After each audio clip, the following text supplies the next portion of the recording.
आज आधी गोष्ट आणि मग मूळ मुद्दा.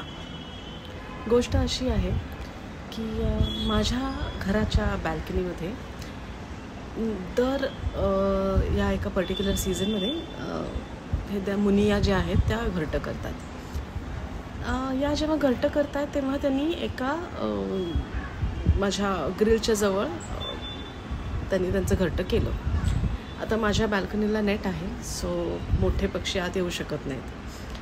पण त्यांनी त्या नेटच्या खूप जवळ घरटं केलं आणि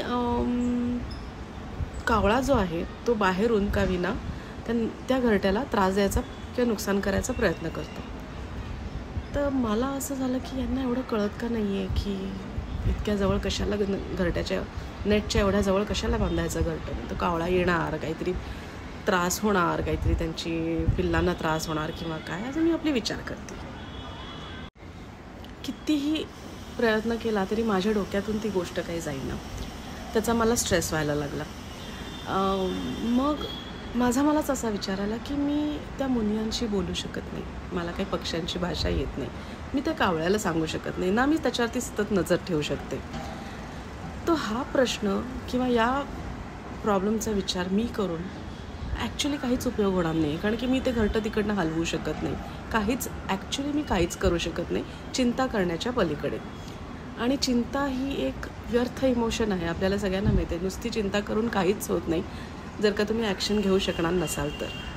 सो माझ्या लक्षात आलं की मी उगीचच चिंता करते आणि माझा स्ट्रेस वाढवून घेते या सगळ्या प्रकारात. पण हे प्राणी पक्षी सगळे खूप हुशार असतात. 1-2 दिवसातच त्यांना पण माझ्यामध्ये लक्षात आलं आणि त्यांनी त्यांचं घरटं बदललं. दुसऱ्या ठिकाणी, दुसऱ्या विंडो ग्रिलमध्ये किंवा नेटपासून थोडंसं दूर असं त्यांनी सुरक्षित असं त्यांचं अजून एक घरटं बांधलं. म्हणजे मी असा विचार केला की मी माझा काही काळ तो स्ट्रेसमध्ये घालवला, ज्याचा काही उपयोग नव्हता. बरेचदा आपण सगळे अशा गोष्टी करतो किंवा अशा गोष्टींचा स्ट्रेस घेतो ज्याच्यावरती आपला काहीच कंट्रोल नसतो. असे इव्हेंट्स, अशा सिच्युएशन्स की जिथं आपला खरंच काही कंट्रोल नसतो.